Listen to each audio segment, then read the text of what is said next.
America সহ পশ্চিমের দেশগুলো আমাদেরকে সভ্যতা শেখাতে আসে, কিন্তু তারা যে ভেতরে ভেতরে কতটা অসভ্য সেটা তো কিছুদিন আগে প্রকাশিত অ্যাবসেন্ট ফাইলে আমরা দেখতে পেয়েছি। আসলে আজকের গল্পটা অ্যাবসেন্ট ফাইলের মতো একটা কাহিনীকে কেন্দ্র করে, যেখানে যুদ্ধ বিধ্বস্ত দেশগুলোর শিশু বাচ্চা মেয়েদেরকে তুলে এনে উন্নত দেশগুলোতে চড়া দামে বিক্রি করা হয়। আর এই খবর যখন একজন ইন্টারপোল পুলিশ অফিসার জানতে পারে, তখনই সে বুঝতে পারে এত বড় ক্রাইমের পেছনে দেশের বড় বড় পুলিশ অফিসার, আর্মি অফিসার, এমনকি জাতিসংঘ কাজ করছে। গল্পের শুরুতে আমরা রায়া নামের একটা মেয়েকে দেখতে পাই, যে তার স্বাভাবিক জীবন কাটাচ্ছিল, কিন্তু একদিন বাড়ি ফিরতে দেরি হওয়ায় মায়ের সাথে ঝগড়া করে সে বাড়ি থেকে বেরিয়ে যায়। রায়ার তখন একটা কাজের খুব দরকার ছিল। পরের দৃশ্যে দেখা যায় তার এক আত্মীয়তার ছবি তুলছে এবং তাকে কিছু নির্দেশনা দিচ্ছে। সে রায়াকে বলে বুদাপেস্ট বর্ডারের নাম জিজ্ঞেস করলে সে যেন নিজের নাম নাটালিয়া বলে, আর জানায় সে সেখানে কার্পেট কিনতে এসেছে। এরপর স্ক্রিনে আমরা ক্যাথরিন বলকোভাক নামের এক নারীকে দেখতে পাই। সে একজন পুলিশ অফিসার। সে আমেরিকার লিঙ্কন শহরে কর্মরত। ক্যাথরিনের কাছে জাতিসংঘে কাজ করার একটা দারুণ সুযোগ এসেছে। ইন্টারপোল হলো মূলত একটি আন্তর্জাতিক পুলিশ সংস্থা। এই সংস্থা কোনো নির্দিষ্ট দেশের হয়ে নয়, বরং পুরো পৃথিবীর নানা অপরাধমূলক বিষয় নিয়ে কাজ করে। ক্যাথরিন এই সংস্থায় যোগ দেয়। সেখানে আসার পর সে এক নির্যাতিত নারীকে তার স্বামীর হাত থেকে খুব দ্রুত বিচার পাইয়ে দেয়। এই সাফল্যের জন্য তার প্রমোশন হয়। তাকে জেন্ডার অ্যাফেয়ার্স ডিপার্টমেন্টের দায়িত্ব দেওয়া হয়, যার কাজ হলো নারীদের উপর হওয়া বিভিন্ন অপরাধের মামলাগুলো দেখাশোনা করা। দায়িত্ব নেওয়ার পরপর সে একটা ভয়ঙ্কর ঘটনার খবর পায়। বনের মধ্যে আতঙ্কিত অবস্থায় দুটি মেয়েকে উদ্ধার করা হয়েছে। ক্যাথরিন দ্রুত থানায় গিয়ে দেখতে পায় সেখানে উদ্ধার হওয়া মেয়েদের একজন আর কেউ নয়, সেই রায়া, যাকে আমরা গল্পের শুরুতে দেখেছিলাম।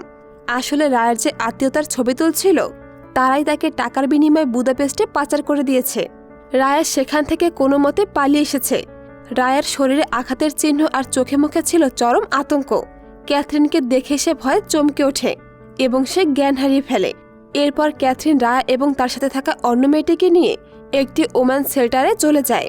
সে জানতে পারে এখানে দেহ ব্যবসায় বাধ্য করা পাচার হওয়া মেয়েদেরকে উদ্ধার করে এখানে আশ্রয় দেওয়া হয়। সে আরও জানতে পারে শহরের কিছু বারে মেয়েদের বন্দি রেখে জোর করে এই নোংরা ব্যবসা চালানো হচ্ছে। রায়া এবং তার সাথে পালিয়ে আসা মেয়ে ইরকা ক্যাথরিনকে সেই বারের খোঁজ দেয়। ইরকা জানায় সেখানে আরও 9টি মেয়ে বন্দি আছে। মেয়েরা ক্যাথরিনকে অনুরোধ করে যেন দ্রুত গিয়ে বাকিদেরকে বাঁচানো হয়। খবর পেয়ে ক্যাথরিন যখন বারে পৌঁছায়, তখন এক অদ্ভুত দৃশ্য দেখতে পায়। সে দেখে স্থানীয় পুলিশ আগে সেখানে পৌঁছে গেছে। তারা মেয়েদের গাড়িতে তুলছে এবং বারের মালিককেও গ্রেপ্তার করেছে। কিন্তু ক্যাথরিন যখন ইনভেস্টিগেশন করতে বারের ভেতরে ঢোকে, তখন ভেতরের অবস্থা দেখে তার মাথা ঘুরে যায়। সে দেখে মেয়েদের একটা অন্ধকার ঘরে শিকল দিয়ে বেঁধে রাখা হতো। এরপর মাদকের ইনজেকশন দিয়ে চলতো অমানসিক ও পৈশাচিক নির্যাতন, এমনকি সেসবের ছবিও তুলে রাখা হতো। এই নির্মম দৃশ্য দেখে ক্যাথরিন স্তব্ধ হয়ে যায় এবং নিজের সমাজ নিয়ে প্রশ্ন তোলে। সে আরও একটা ভয়ঙ্কর সত্য আবিষ্কার করে। এই অপরাধের পেছনে যারা আছে তারা বাইরের কেউ নয়, এই শহরেরই চেনা মানুষ। সবচেয়ে বড় ধাক্কাটা লাগে যখন সে বুঝতে পারে স্থানীয় পুলিশও এই নারী পাচার চক্রে সরাসরি জড়িত। যে পুলিশ একটু আগে এসে উদ্ধার কাজের নাটক করে গেল, তারাই আসলে এই অপরাধের মূল অংশীদার। এরপর ক্যাথরিন সে জেনিকা শেল্টারে ফিরে যায়।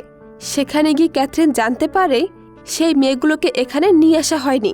আসলে পুলিশগুলো কোনোভাবে খবর পেয়ে গিয়েছিল যে ক্যাথরিন সেখানে অভিযান চালাতে আসছে। তাই ক্যাথরিনের পৌঁছানোর আগে তারা মেয়েদেরকে সেখান থেকে সরিয়ে ফেলে, যাতে মেয়েগুলো ক্যাথরিনের হাতে না পড়ে। ক্যাথরিন শেল্টারের মালিকের কাছ থেকে রায় সম্পর্কে আরও একটা ভয়ঙ্কর সত্য জানতে পারে। রায়াকে উদ্ধার করার পর দেখা গেছে যে তার শরীরের ভেতর থেকে ধাতব কয়েন বা মুদ্রা পাওয়া গেছে, যার কারণে তার শরীরে ইনফেকশন ছড়িয়ে পড়েছে। মহিলাটি জানায় এই মেয়েদের বিভিন্ন জায়গা থেকে পাচার করে এনে জানোয়ারের মতো অত্যাচার করা হয়েছে। এই বিষয়ে ন্যাশনাল এজেন্সির সাথে যোগাযোগ করা হলেও তারা এই মেয়েগুলোর দায়িত্ব নেবে কিনা তা নিশ্চিত নয়। ক্যাথরিন চুপচাপ দাঁড়িয়ে থেকে সেখানে থাকা একটা ছোট্ট মেয়ের দিকে তাকিয়ে থাকে। সে মনে মনে অবাক হয়ে ভাবে মানুষ নিজের স্বার্থের জন্য কতটা নিষ্ঠুর হতে পারে। এরপর ক্যাথরিন রায় আর ইরকাকে নিয়ে জাতিসংঘের অন্য একটা সংস্থায় যায়, যেখান থেকে তাদের নিজেদের দেশে পাঠানোর ব্যবস্থা করা সম্ভব, কারণ এই মেয়েগুলোকে বিভিন্ন দেশ থেকে পাচার করে আনা হয়েছিল। সেখানকার প্রধান কর্মকর্তা লরা লেভি ক্যাথরিনকে জানায় যে তারা মেয়েদের চিকিৎসা করতে পারলেও তাদের আসল দেশ কোনটা তা নিশ্চিত না হওয়া পর্যন্ত কোনো ব্যবস্থাই নিতে পারবে না। ক্যাথরিন তখন লারাকে বলে আগের দিন ফ্লোরিডা বার থেকে যে 9 জন মেয়েকে জেনিকা শেল্টারে আনার কথা ছিল তাদের কোনো খোঁজ খবর পাওয়া যাচ্ছে না। লরা তখন ক্যাথরিনকে ভেতরের আসল সত্যটা জানায়। সে বলে এখানকার স্থানীয় পুলিশ বারের মালিকদের কাছ থেকে ঘুষ নিয়ে মিথ্যা গ্রেফতারের নাটক করে, তারপর আবার মেয়েদের সে বারের মালিকদের হাতে তুলে দেয়। লরা তাকে পরামর্শ দেয় সে যেন নিজের অফিসের সরকারি তালিকা চেক করে দেখে যে এই বিষয়ে কোনো তথ্য পাওয়া যায় কিনা। ক্যাথরিন নিজের অফিসে গিয়ে নথিপত্র পরীক্ষা করে দেখে এই ব্যাপারে পুলিশের খাতায় কোনো কিছু নথিভুক্ত করা হয়নি। এরপর ক্যাথরিন ফ্রেড নামের একজন অফিসারের সন্ধান পায় যার উপর এই বারের মেয়েদের গ্রেপ্তার করার দায়িত্ব ছিল। ক্যাথরিন তার কাছে গিয়ে বারের ব্যাপারে জানতে চায়। ফ্রেড তখন এড়িয়ে যাওয়ার ভঙ্গিতে বলে সে ক্যাথরিনকে আগে জানিয়েছিল যে এটা বসনিয়া শহর এবং এখানকার পরিস্থিতি সম্পূর্ণ আলাদা, কখন কি ঘটে তা বোঝা মুশকিল। ফ্রেড আরও দাবি করে সেদিন বার থেকে যাদেরকে ধরা হয়েছিল তারা আসলে বারের কর্মচারী ছিল, তাদের কোনো অপরাধ না থাকায় পরে ছেড়ে দেওয়া হয়েছে, তাই চিন্তার কিছু নেই। কিন্তু ক্যাথরিন তার কথা শুনে স্পষ্ট বুঝতে পারে যে এই পুরো নোংরা চক্রের পেছনে ফ্রেড নিজেই সরাসরি জড়িত আছে। ক্যাথরিন তখন রায় এবং ইরকাকে বুঝিয়ে রাজি করায় যাতে তারা ফ্রেড এবং বারের মালিকের বিরুদ্ধে আদালতে গিয়ে সাক্ষী দেয়, এতে তাদের শাস্তি দেওয়া সহজ হবে। পরদিন ক্যাথরিন তার সহকর্মী ভিক্ষুকে সাথে নিয়ে রায় আর ইরকাকে আনতে যায়, কিন্তু সেখানে পৌঁছানোর পর লরা তাকে একটা খারাপ খবর দেয়। লরা জানায় পাসপোর্ট বা কোনো বৈধ কাগজ না থাকায় তারা ইরকাকে স্থানীয় পুলিশের হাতে তুলে দিতে বাধ্য হয়েছে। ক্যাথরিন পরিস্থিতি বুঝতে পেরে দ্রুত ভিক্ষুর সাথে রায়কে নিরাপদ জায়গায় পাঠিয়ে দেয় এবং নিজে ইরকাকে খুঁজতে বেরিয়ে পড়ে।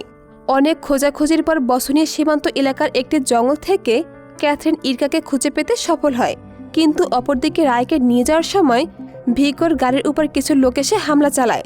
তারা ভিকোকে গাড়ি থেকে নামিয়ে প্রচণ্ড মারধর করে এবং রায়কে জোরপূর্বক আবার অপহরণ করে নিয়ে যায়। ক্যাথি ফিরে এসে জানতে পারে যে রায়া আবারও নিখোঁজ হয়ে গেছে। তখন কোনো উপায় না দেখে ক্যাথরিন জাতিসংঘের সে উচ্চপদস্থ কর্মকর্তা ম্যাডাম মেডেলিনের কাছে যায় যিনি তার প্রমোশন করিয়েছিলেন। মেডেলিন সবকিছু শোনার পর পিটার নামের আরেকজন বড় অফিসারের সাথে ক্যাথরিনের পরিচয় করিয়ে দেয়। পিটার ক্যাথরিনকে সতর্ক করে বলে ইন্টারপোলের কিছু অসৎ অফিসার এই লোকদের সাথে হাত মিলিয়েছে, তাই ক্যাথরিনের প্রতিটি পদক্ষেপের খবর অপরাধীদের কাছে তারা পৌঁছে দিচ্ছে।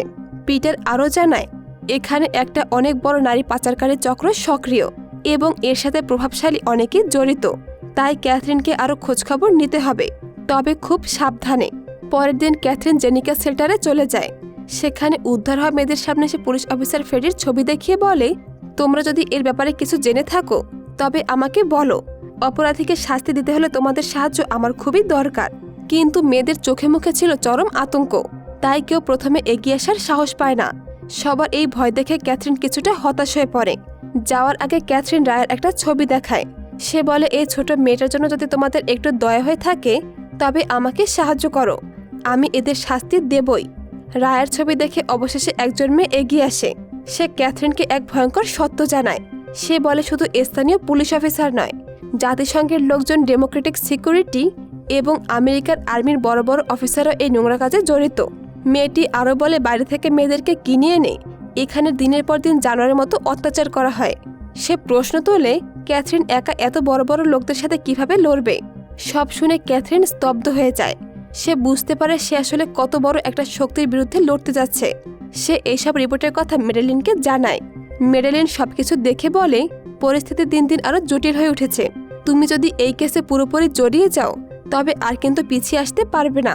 তুমি কি প্রস্তুত? ক্যাথরিন মাথা উঁচু করে বলে হ্যাঁ ম্যাম, কারণ সে কোনো মতেই পিছিয়ে আসার মতো পাত্রী নয়।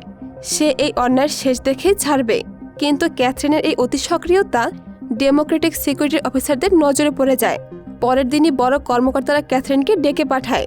সেখানকার একজন অফিসার ক্যাথরিনকে ডেকে বলে শুনলাম তুমি নাকি খুব মন দিয়ে কাজ করছো, তাই অফিসের তরফ থেকে তোমাকে একটা পুরস্কার দেওয়া হচ্ছে। তুমি কয়েকদিন ছুটি নিয়ে পরিবারের সাথে ঘুরে এসো, বাকিটা আমরা সামলে নেব। অফিসারের কথা শুনে ক্যাথরিন অবাক হয়ে যায়। সে পরিষ্কার বুঝতে পারে তাকে আসলে এই কেস থেকে জোর করে সরিয়ে দেওয়ার একটা সূক্ষ্ম ষড়যন্ত্র চলছে। ক্যাথরিন তখন জবাবে বলে ছুটির ব্যাপারটা আমি নিজেই ভেবে দেখব, আপনাকে এটা নিয়ে চিন্তা করতে হবে না। এই বলে সে সেখান থেকে বেরিয়ে আসে। অফিসের সবার হাবভাব দেখে ক্যাথরিন নিশ্চিত হয়ে যায় যে এখন সবার মূল টার্গেট সে নিজেই। ভাবতেও অবাক লাগে যে এই পুরো মুভিটি আসলে একটি সত্য কাহিনীর উপর নির্ভর করে তৈরি করা হয়েছে। এত বড় একটা আন্তর্জাতিক পাচার চক্রের পর্দাফাশ করায় এবং অনেক বড় বড় নাম জড়িয়ে থাকায় ক্যাথরিন এখন বেশ বিপদের মুখে। বাড়ি পৌঁছানোর পর সে পিটারের একটা গোপন মেসেজ পায়, যেখানে সে তাকে সতর্ক করে লিখেছে, তোমার উপর কিন্তু সবাই নজর রাখছে, সাবধানে থেকো। সে আরও লেখে, সবকিছু সাবধানে করো। ক্যাথরিন নিজের বাড়ি পরীক্ষা করতে গিয়ে চমকে ওঠে। সে দেখে তার টেলিফোনের ভেতরে আড়ি পাতার জন্য গোপন মাইক্রোফোন লুকিয়ে রাখা হয়েছে। সে না থাকায় কেউ একজন বাড়িতে ঢুকে এই কাজটা করে গেছে, যাতে তার সমস্ত তথ্যের উপর তারা নজর রাখতে পারে। এরপর ক্যাথরিন যখন পিটারের কাছে যায়, তখন পিটার তাকে একটা হতাশাজনক খবর দেয়। সে জানায় ক্যাথরিনের তৈরি করা সমস্ত ফাইল ডেমোক্রার অফিস থেকে সবকিছু বাতিল করে দেওয়া হয়েছে, অর্থাৎ এই মামলাগুলো আর কোনোদিনই আদালতে পৌঁছাবে না। পিটার আরও বলে, ডেমোক্রার অধীনে থেকে তুমি কখনোই এই অপরাধের মুখোশ খুলতে পারবে না। এখানকার সিস্টেমের কোনো কিছু ঠিক করা সম্ভব নয়। তুমি বরং সব প্রমাণ নিয়ে এই দেশের বাইরে চলে যাও, তবেই একটা পথ মিলতে পারে। অপরদিকে আমরা রায়াকে দেখতে পাই। পাচারকারীরা তাকে আবার একটি বারে নিয়ে এসেছে এবং জোর করে তাকে নোংরা কাজে খাটাতে শুরু করে। ক্যাথরিন তখন পিটারের সাহায্যে গোপনে সব ফাইল আর প্রমাণ জড়ো করতে শুরু করে। এমন সময় সহকর্মী ভিকোর ফোন আসে। ভিকো জানায় ওয়াসিস নামের একটা বারে রায়ের সন্ধান পাওয়া গেছে। ক্যাথরিন আর এক মুহূর্ত সময় নষ্ট করে না। সে পুলিশের একটা বড় দল নিয়ে সে বারে গিয়ে হানা দেয়। সে সেখান থেকে ইভা নামের এক পাচারকারীকে গ্রেপ্তার করে এবং রায়া সহ বাকি মেয়েদের সেখান থেকে আসার জন্য ডাকতে শুরু করে। মেয়েরা যেই না পা বাড়াবে, ঠিক তখনই সেখানে স্থানীয় পুলিশের কয়েকজন অফিসার এসে হাজির হয়। সেই পুলিশদের দেখা মাত্রই রায়া আর বাকি মেয়েরা ভয়ে থমকে যায়। আসলে পাচারকারীরা এই পুলিশের সাহায্যে চক্র চালাতো। পুলিশদের দেখে মেয়েরা এতটাই আতঙ্কিত হয়ে পড়ে যে তারা আর ক্যাথরিনের দিকে এগোতে চায় না। ক্যাথরিন চিৎকার করে ডাকতে শুরু করে, কিন্তু ভয়ে কেউ আর সাহস পায় না। রায়া কাঁদতে কাঁদতে আবার বাড়ির ভেতরে চলে যায়। এখানকার প্রতিটি মেয়ে চরম অসহায়। তারা খুব ভালো করে জানতো যে তারা যদি এই অসৎ পুলিশদের বিরুদ্ধে যায়, তবে তাদের উপর কতটা পৈশাচিক অত্যাচার নেমে আসবে। যেহেতু কেউ স্বেচ্ছায় এগিয়ে আসেনি, তাই আইন অনুযায়ী ক্যাথরিন কাউকে জোর করে নিতে পারে না। কোনো উপায় না দেখে ক্যাথরিন বাড়ি থেকে বেরিয়ে আসে এবং বাইরে এসে কান্নায় ভেঙে পড়ে। এত কাছে গিয়েও সে মেয়েগুলোকে উদ্ধার করতে পারল না। পাচারকারী আর পুলিশের ভয় মেয়েদের মনকে পুরোপুরি গ্রাস করে ফেলেছিল। এদিকে রায়ার মা এক ভয়ঙ্কর সত্য জানতে পারে। সে জানতে পারে তার নিজের বোন এবং দুলাভাই মিলে রায়কে পাচার করেছে। রায়ার মা ক্ষোভে ও দুঃখে ছুটে গিয়ে নিজের বোনকে মারতে থাকে আর চিৎকার করে কাঁদতে কাঁদতে বলে, কেন আমার সাথে এমনটা করলি? কেন আমার ছোট মেয়েটার জীবনটা শেষ করে দিলি? কিন্তু বোনের স্বামী সে তাকে ধাক্কা দিয়ে ঘর থেকে বের করে দেয়। অপরদিকে পাচারকারী ইভান কোনোভাবে থানা থেকে ছাড়া পেয়ে যায় এবং সোজা সেই বাড়ি ফিরে আসে। সে রাগের বশে রায়ের মাথায় গুলি করে এবং রায়া সেখানেই মারা যায়। ইভান রায়কে খুন করে বাকি মেয়েদের এই বার্তা দিতে চেয়েছিল যে কেউ যদি পুলিশের কাছে যাওয়ার চিন্তা করে, তবে তার অবস্থা রায়ের মতোই হবে। এখান থেকে মুক্তি পাওয়ার কোনো পথ নেই। পরদিন ক্যাথরিন লাশটি খুঁজে পায়। রায়াকে হারিয়ে ক্যাথরিন স্তব্ধ হয়ে যায়। সে এবার এক চূড়ান্ত সিদ্ধান্ত নেয়। সে জাতিসংঘের হাই কমিশনারকে মেল করে সবকিছু জানানোর পথ বেছে নেয়।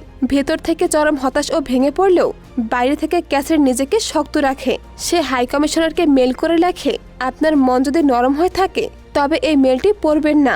আজ নিরুপায় হয়ে আমি আপনাকে এই লেখাটা লিখছি। মেইলে সে আরও বলে, বাসনীতে যুদ্ধ শেষ হওয়ার পর এখানকার পরিস্থিতি আরও খারাপ হয়ে উঠেছে। বাইরে থেকে ছোট ছোট মেয়েদেরকে পাচার করে এনে অমানসিক অত্যাচার এবং জোর করে দেহ ব্যবসা করানো হচ্ছে। আর এই পুরো অপরাধটি চালাচ্ছে আমাদের সিস্টেমের কিছু উচ্চপদস্থ কর্মকর্তা, স্থানীয় পুলিশ, ডেমোক্রেটিক সিকিউরিটি এজেন্সি, জাতিসংঘের বড় বড় অফিসার, এমনকি আর্মির লোকেরা এই চক্রান্তের সাথে জড়িত। তারা শুধু অত্যাচারই করছে না, মেয়েদের পাচার করা থেকে শুরু করে বর্ডার পার করানো সবকিছুর পেছনে সরাসরি কাজ করছে। মেইলে ক্যাথরিন আরও লেখে, আমি এখানে শান্তিরক্ষক হয়ে এসেছিলাম, কিন্তু যা দেখলাম তাতে আমার জীবনের শান্তিটুকুই শেষ হয়ে গেল। প্রতিদিন নিজের চোখের সামনে মেয়েগুলোকে অত্যাচারিত হতে আর মরতে দেখি, অথচ আমার হাত পা বাঁধা থাকায় কিছুই করতে পারি না। আশা করি আপনার ভেতরে যদি সামান্য মনুষ্যত্ব বেঁচে থাকে, তবে আপনি এই বিষয়ে কিছু একটা করবেন। এই হিংস্র জানোয়ারগুলো প্রতিদিন মেয়েদের শরীর নিয়ে খেলছে, যা পৃথিবীর যে কোনো ধর্ম তো বটেই, খোদ মানবতারও পরিপন্থী। দয়া করে এদের বাঁচান। এই মেলটি পাঠানোর পরে ডেমোক্রেটিক এজেন্সির ভেতরে তোলপাট শুরু হয়ে যায়। সত্যিটা সামনে আনার অপরাধে ক্যাথরিনকে চাকরি থেকে বরখাস্ত করা হয় এবং দ্রুত বসনিয়া ছেড়ে অন্য কোথাও চলে যাওয়ার নির্দেশ দেওয়া হয়। ম্যাডেলিন তখন গোপনে ক্যাথরিনের সাথে দেখা করে এবং তাকে এক গুরুত্বপূর্ণ তথ্য দেয়। সে জানায় ডেমোক্রেটিক সিকিউরিটি মূলত যুক্তরাজ্য বা ব্রিটেনে নিবন্ধিত একটা সংস্থা, যার অর্থ এর সমস্ত নীতি নির্ধারণ মূলত ব্রিটেন থেকেই হয়ে থাকে। ম্যাডেলিন তাকে পরামর্শ দেয় সে যদি কোনোভাবে সব প্রমাণে ব্রিটেনে চলে যেতে পারে এবং ওখানকার বড় বড় মিডিয়ায় প্রকাশ করতে পারে, তবেই পুরো বিশ্ব নড়েচড়ে বসবে এবং সরকারের নজর আসবে। এর বাইরে আর কোনো উপায় নেই। কিন্তু সমস্যা হলো চাকরি থেকে বের করে দেওয়ার সময় ক্যাথরিনের অফিসের চাবিটি তার থেকে কেড়ে নেওয়া হয়েছিল।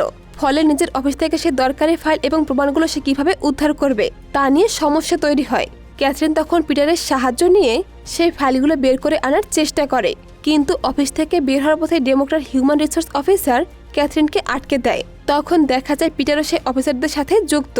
সবাইকে অবাক করে দিয়ে পিটার নিজে ক্যাথরিনের হাত থেকে সেই ফাইলের ব্যাগটি কেড়ে নেয় এবং তাকে সেখান থেকে বের করে দেয়। কিন্তু আসল টুইস্ট আসে একটু পরে।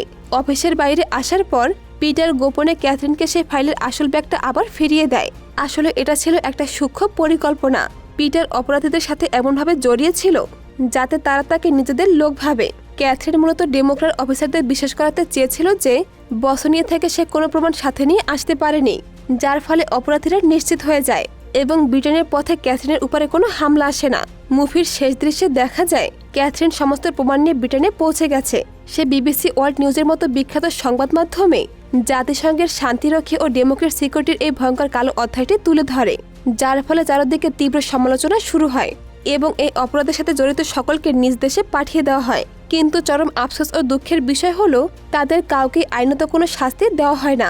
কেন শাস্তি দেওয়া হয় না তা আসলে পৃথিবীর এক নির্মম বাস্তবতা।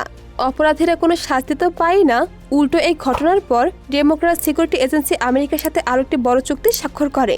এরপর তারা নতুন মিশন নিয়ে ইরাক ও আফগানিস্তানের উদ্দেশ্যে রওনা দেয়। এখানে সাধারণ মেয়েদের জন্য ন্যায় বিচার অধরাই থেকে যায়। আর এভাবেই শেষ হয় সত্য ঘটনা অবলম্বনে তৈরি এই সিনেমা দ্য হুইসেল ব্লোয়ার।